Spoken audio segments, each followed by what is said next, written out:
Joseon. Government ഓഫീസറായി മകന് സ്ഥാനം ലഭിച്ച ഒരു സ്ത്രീയെ അഭിനന്ദിക്കുന്ന ഒരു ചായ സൽക്കാരത്തിൽ ഇരിക്കുകയായിരുന്നു രണ്ടാനമ്മ.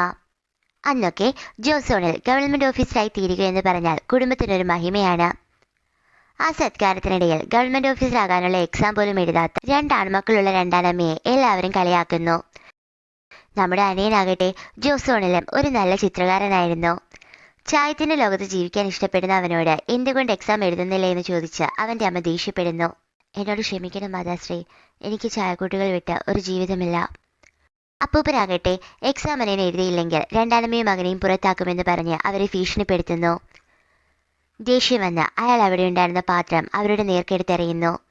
എന്തു ചെയ്തും തന്റെ മകനെ ഗവൺമെന്റ് ഓഫീസറാക്കിക്കൊള്ളാമെന്നും തങ്ങളെ പുറത്താക്കില്ലേ എന്നും പറഞ്ഞ് പൊട്ടിയ തലയുമായി കരയുന്നു ആ രണ്ടാനമ്മ. കൊറിയ. നീയും സൂക്ഷിച്ചോ മോളെ. നീ വന്നതിനു ശേഷമാണ് ക്യാങ് അവന്റെ അപ്പൂപ്പനെ അനുസരിക്കാതായത്. സോ ഇപ്പോൾ നീയും അയാളുടെ ശത്രുവാണ്. അവർ പോകുന്നു. തകർന്നു പോയ ക്യാങ്ങിനെ യോൺവു ആശ്വസിപ്പിക്കുന്നു. സാവോൾ ആവട്ടെ കിംചി ഫ്രൈഡ് റൈസ് ഉണ്ടാക്കി അനിയത്തിക്ക് കൊടുക്കുന്നു. വീട്ടിലെത്തിയ യോൺവുവും ക്യാങ്ങും അവളുടെ അമ്മയുടെ ഡയറി എടുത്തു നോക്കുന്നു. ഇതിൽ പുതിയ എഴുത്തൊന്നും വന്നിട്ടില്ല. ഞാൻ വിചാരിച്ചത് രണ്ടാനമ്മയും നമ്മൾ പിടിച്ചു കൊടുത്താൽ എന്തെങ്കിലും മാറ്റം വരുമെന്നാ. അതിനർത്ഥം മറ്റെന്തോ നമ്മൾ ചെയ്യാനുണ്ടെന്നല്ലേ? അപ്പൂപ്പൻ? അവനൊന്നും മിണ്ടുന്നില്ല. എന്തു പറ്റി? സത്യം പറഞ്ഞാൽ സത്യം എന്താണെന്ന് കണ്ടെത്താൻ പോലും എനിക്ക് പേടിയാ. എൻ്റെ അപ്പൂപ്പനാണ് യഥാർത്ഥ വില്ലനെങ്കിൽ ഞാൻ എന്തായി തീരുമെന്ന് എനിക്കറിയില്ല. സത്യം വെളിപ്പെട്ടി തീരൂ ക്യാങ്. അതിൽ നിന്ന് ഒളിക്കാൻ പറ്റില്ല. പക്ഷെ തനിക്ക് എന്ത് വന്നാലും തൻ്റെ കൂടെ ഞാൻ കാണും. ഇനിയെങ്കിലും തനിക്ക് ഇഷ്ടമുള്ളതൊക്കെ ചെയ്ത് ജീവിക്കാൻ നോക്കുക. ഞാൻ തൻ്റെ കൂടെ ഇല്ലേ? അവന് ആശ്വാസമാകുന്നു. രണ്ടാനമ്മയോടാകട്ടെ അപ്പൂപ്പൻ അനിയനുള്ള ഷെയർ കിട്ടണമെങ്കിൽ വീട് വിട്ടിറങ്ങണമെന്ന് പറയുന്നു. ഓ, അപ്പോൾ ഷെയർ എന്തെന്ന് വിടാനാണോ നീക്കം? പിന്നല്ലാതെ. ഒന്നുമില്ലേലും അവൻ എൻ്റെ മോൻ്റെ മോനല്ലേ. അവൻ അച്ഛൻ്റെ സ്നേഹമോ സാമീപ്യമോ അവന് കിട്ടിയിട്ടില്ലെങ്കിലും അച്ഛൻ്റെ സ്വത്തിൻ്റെ അവകാശം അവനുമുണ്ട്. അവൻ അച്ഛനില്ലാതാക്കി തീർത്തതാരാ? ആരായാലും എന്താ, ഞാൻ നിന്നോട് പറഞ്ഞില്ല അവനെ അബോട്ട് ചെയ്യാൻ. അപ്പം നിനക്കത് പറ്റില്ല. എത്ര തവണ ഞാൻ പറഞ്ഞതാ ക്യാങ് മാത്രം മതി എനിക്ക് കൊച്ചുമോനായിട്ടെന്ന്. എന്നിട്ട് നിങ്ങൾ കളിപ്പാവയെ വളർത്തിയ കൊച്ചുമോൻ എന്തിയേ? നിങ്ങൾ പറയുന്നത് വല്ലതും കേൾക്കുന്നുണ്ടോ? മറുപടിയില്ലാതെ അപ്പൂപ്പൻ നിൽക്കുന്നു. ഓഫീസിൽ യോൺവുവിൻ്റെ ഡ്രസ് ബ്രാൻഡുമായി ബന്ധപ്പെട്ട് ചർച്ച നടത്തുകയായിരുന്നു. വിടാൻ പറയുന്നത് ലോഞ്ചിന് മുന്നേ ഡ്രസ്സിൻ്റെ ഒക്കെ ഒരു ഷോ ടി വിയിൽ എയർ ചെയ്യാമെന്നാണ്. അതിന് ഓക്കെ പറയട്ടെ സാർ? ക്യാങ് വേറൊരു ലോകത്തായിരുന്നു. ടീംമേറ്റ് യോൺവുവിനെ നോക്കുന്നു. ക്യാങ്.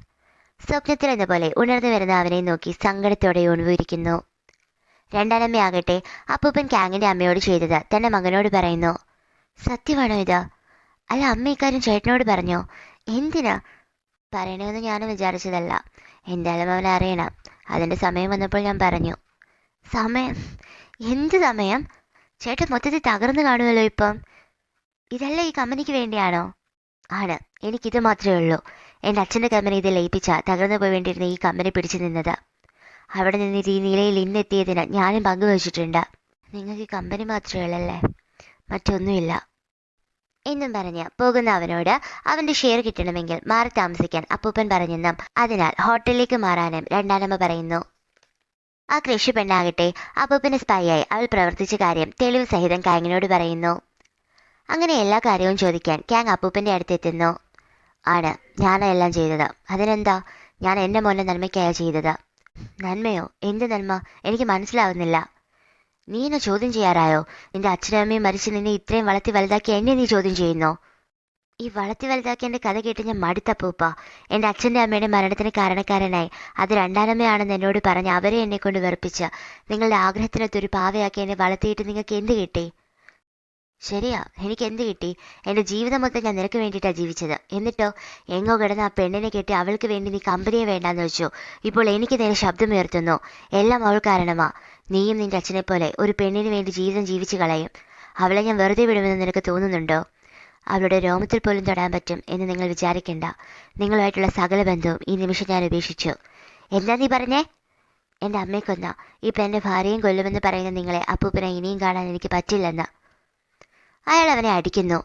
നീ നോക്കിക്കോ, എങ്ങനെ നിന്റെ അച്ഛൻ നിന്റെ അമ്മയ്ക്ക് വേണ്ടി എൻ്റെ മുന്നിൽ വന്ന് നിന്ന് യാചിച്ചോ അതേപോലെ നീയും വരെ.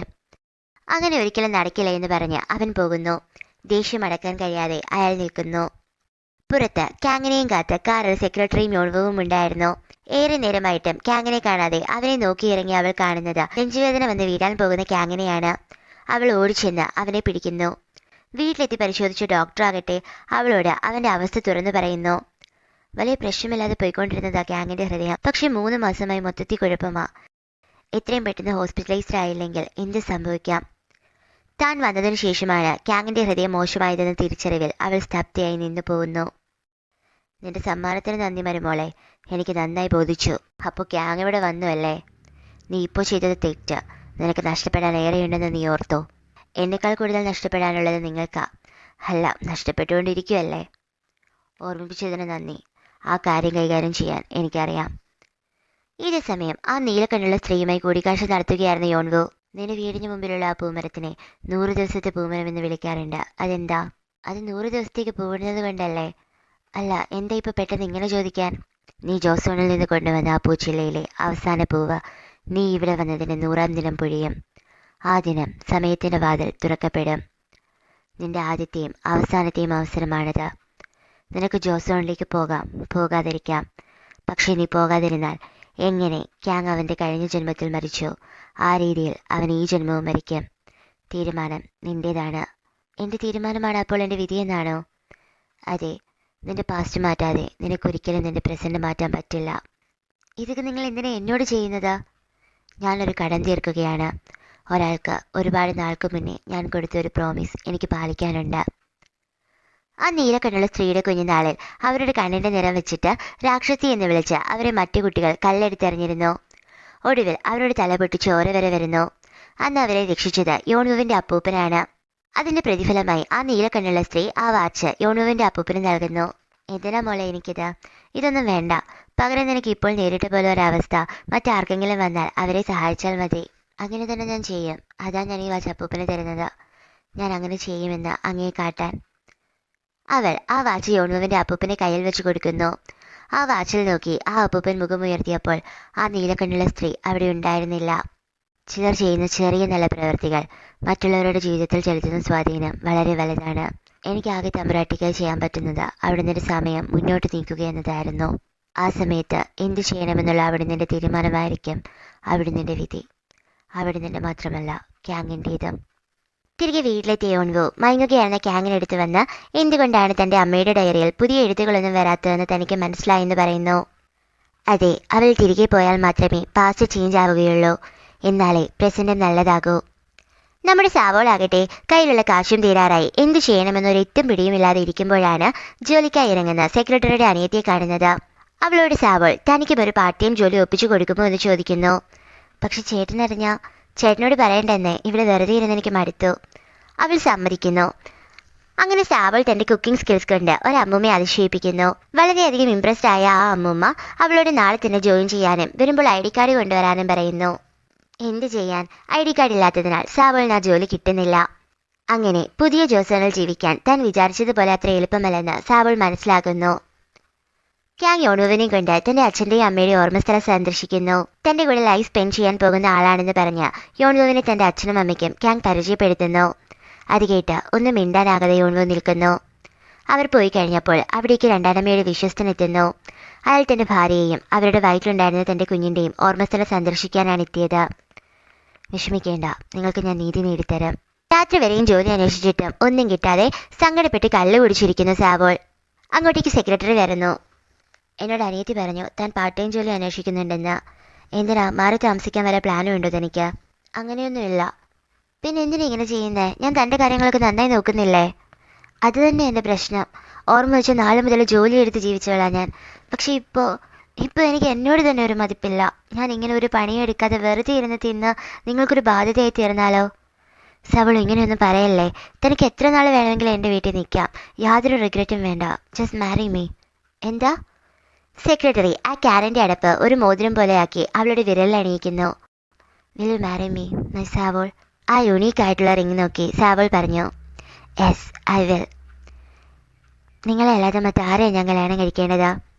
അവർ പരസ്പരം ചുംബിക്കുന്നു. ക്യാങ് ആകട്ടെ അപ്പോഴും തൻ്റെ അപ്പൂപ്പൻ്റെ യാഥാർത്ഥ്യവുമായി പൊരുത്തപ്പെട്ടിരുന്നില്ല. അത് മനസ്സിലാക്കിയ യോൺവു അപ്പൂപ്പനെ വിളിച്ച് തനിക്ക് സംസാരിക്കാനുണ്ടെന്നും പിറ്റേ ദിവസം അയാളുടെ വീട്ടിലേക്ക് വരാമെന്നും പറയുന്നു. ആ കോൾ കട്ടാക്കിയ ശേഷം അയാൾ മറ്റാരെയോ ഫോണിൽ വിളിക്കുന്നു. നമ്മുടെ സ്വയം അതിൻ്റെ വലയിൽ വന്ന് വീഴാൻ പോകുന്നു. നമ്മുടെ പ്ലാൻ നടപ്പിലാക്കേണ്ട ടൈമായി. പിറ്റേ ദിവസം സെക്രട്ടറി ക്യാങ്ങിനോട് രണ്ടാനമ്മയുടെ സെക്രട്ടറി ഒളിവിലാണെന്ന് പറയുന്നു. അതുമാത്രമല്ല, അന്യായത്തിന്റെ ഭാഗത്ത് അവന്റെ അപ്പൂപ്പനാണെങ്കിൽ പോലും പതറരുതെന്നും ന്യായത്തിനായി പോരാടണമെന്നും പറയുന്നു. ഇതേസമയം അപ്പൂപ്പനെ കാണാനെത്തിയ യോൺവുവിനെ അയാൾ അവളുടെ ചിത്രം കാട്ടുന്നു. ഈ ചിത്രത്തിലുള്ള കുട്ടി വളർന്നു വലുതായാൽ നിന്നെപ്പോലെ ഇരിക്കും അല്ലേ യോൺവു? യോൺവു ഒന്നും മിണ്ടുന്നില്ല. എൻ്റെ അച്ഛനൊരു ആർട്ട് ഗാലറി ഉണ്ടായിരുന്നു. അവിടെയുള്ള പെയിൻറ്റിങ്സിൽ എനിക്ക് ഏറ്റവും ഇഷ്ടപ്പെട്ട പെയിൻറ്റിങ് ഇതായിരുന്നു. പക്ഷേ ഇത് 100-200 വർഷത്തോളം പഴക്കമുള്ള പെയിൻറ്റിംഗ് ആണെന്നും അതിനാൽ ഇത് സർക്കാരിന് കൈമാറണമെന്നും എൻ്റെ അച്ഛൻ വാശി പിടിച്ചു. എനിക്ക് അത്യാഗ്രഹമാണെന്ന് പറഞ്ഞ് ഈ ചിത്രവും ആ ഗാലറിയും എനിക്ക് തരാൻ അച്ഛൻ തയ്യാറായില്ല. ഒടുവിൽ ഞാൻ തന്നെ ജയിച്ചു. പക്ഷേ ഈ ചിത്രം എന്നെ പുറകിൽ നിന്ന് കുത്തുമെന്ന് ഞാൻ വിചാരിച്ചില്ല. ഈ ചിത്രവും നീയും തമ്മിലുള്ള ബന്ധം കണ്ടെത്താനാണ്. നിങ്ങളുടെ ഇതൊരു ഫേക്ക് മാരേജ് ആണെന്ന് 100% ബോധ്യമുണ്ടായിട്ടും ഇത്രയും കാലം നിന്നെ ഞാനൊന്നും ചെയ്യാതെ ഇരുന്നത്. പക്ഷെ നീ എൻ്റെ കൊച്ചുമകനെ എന്നിൽ നിന്ന് അകറ്റി. ഈ ചത്ത വാച്ച് പോലും നീ വന്നതിന് ശേഷം ചലിച്ചു തുടങ്ങി. അപ്പോൾ പിന്നെ കഥ പറച്ചിൽ കേൾക്കാനല്ല ഞാനിവിടെ വന്നത്. നിങ്ങളുടെ ചെയ്തികൾ കാരണം സങ്കടപ്പെട്ടിരിക്കുന്ന ഒരാളുണ്ട് വീട്ടിൽ, ക്യാങ്. അദ്ദേഹത്തോടെ നിങ്ങൾ ചെയ്ത തെറ്റെല്ലാം ഏറ്റു പറഞ്ഞ് മാപ്പ് ചോദിക്കണം. അവൾ അയാളുടെ കാലിൽ വീഴുന്നു. ഞാനൊരു തെറ്റും ചെയ്തിട്ടില്ല, അതിനാൽ തന്നെ മാപ്പും ചോദിക്കില്ല. കാര്യങ്ങൾ നേരെയാക്കാൻ എനിക്കറിയാം. അയാൾ പോകുന്നു. പോകാനിറങ്ങി അവളെ പക്ഷേ കാത്തിരുന്നത്. താഴെ വീണുപോയ അവളുടെ ഫോണിലേക്ക് ഒരു കോൾ വരുന്നു. ക്യാങ് എന്നായിരുന്നു അതിൽ തെളിഞ്ഞു നിന്നത്. ആരും എടുക്കാതെ ആ കോൾ കട്ടായപ്പോഴാണ് തൻ്റെ ഫോണിലേക്ക് വന്ന ഫോട്ടോസ് ക്യാങ് കാണുന്നത്. അത് യോൺവുവിൻ്റെ പിക്സ് ആയിരുന്നു. ആ ഫോട്ടോസിനടിയിൽ അവളുള്ള സ്ഥലത്തിൻ്റെ അഡ്രസ്സും ഉണ്ടായിരുന്നു. പിന്നെ ഒരു നിമിഷം പോലും അവൻ കളഞ്ഞില്ല. ഇതേസമയം യോൺവു ആകട്ടെ തനിക്ക് വയറുവേദനയാണെന്നും ടോയ്ലറ്റിൽ പോകണമെന്നും പറഞ്ഞ് തൻ്റെ കെട്ടൊക്കെ അഴിപ്പിച്ച് ടോയ്ലറ്റിലേക്ക് പോകുന്നു. പോകുന്ന വഴിയിൽ തന്ത്രപൂർവ്വം രക്ഷപ്പെടാൻ ശ്രമിക്കുന്നു. മാക്സിമം അവൾ ചെറുത്ത് നിൽക്കുന്നുണ്ടെങ്കിലും സാധിക്കുന്നില്ല. അപ്പോഴാണ് ആഞ്ഞു പറിച്ച് ക്യാങ് അവിടേക്ക് വരുന്നത്. പുറകെ പോലീസും ഉണ്ടായിരുന്നു. പരസ്പരം പുണർന്ന് അവർ ആശ്വാസം കണ്ടെത്തുന്നു. അവളെ വീട്ടിൽ സെക്രട്ടറിയോടും സാവോളിനോടും ഒപ്പമാക്കി അവൻ അപ്പൂപ്പനെ കാണാൻ പോകുന്നു. ഇതേസമയം അപ്പൂപ്പനെ കഥ ക്ഷണിക്കപ്പെടാത്ത ഒരു അതിഥി അയാളുടെ വീട്ടിലുണ്ടായിരുന്നു.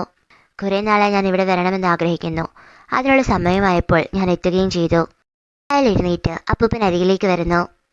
നിങ്ങളുടെ കൊച്ചുമകനുമായുള്ള ബന്ധം മോശമായല്ലേ? പ്രിയപ്പെട്ടവർ അകലുമ്പോഴുള്ള വേദന ഇപ്പോൾ മനസ്സിലായില്ലേ? 23 വർഷങ്ങൾക്ക് മുമ്പ് നിങ്ങൾ എനിക്ക് തന്ന അതേ വേദന. ഒന്നും മനസ്സിലാവാതെ അപ്പൂപ്പൻ നിൽക്കുന്നു. ആഹാ, ഇത്ര വേഗം മറന്നോ? നിങ്ങളാണ് എൻ്റെ ഭാര്യയെയും അവളുടെ വയറ്റിലുണ്ടായിരുന്ന എൻ്റെ കുഞ്ഞിനെയും കൊന്നത്. കള്ളുകുടിയനായി നിങ്ങളുടെ മകനുണ്ടാക്കിയ ആക്സിഡൻറ്റിൽപ്പെട്ട് ജീവൻ മരണ പോരാട്ടത്തിലായിരുന്നു എൻ്റെ ഭാര്യയ്ക്ക് നടക്കേണ്ടിയിരുന്ന സർജറി നിങ്ങളുടെ പണം ഉപയോഗിച്ച് മാറ്റിച്ച് പകരം ആ ഡോക്ടറിനെ കൊണ്ട് നിങ്ങളുടെ മകന് ഓപ്പറേഷൻ നടത്തി. കറക്റ്റ് സമയത്ത് സർജറി നടക്കാതെ എനിക്ക് നഷ്ടപ്പെട്ടത് എൻ്റെ ഭാര്യയും കുഞ്ഞിനെയുമാ.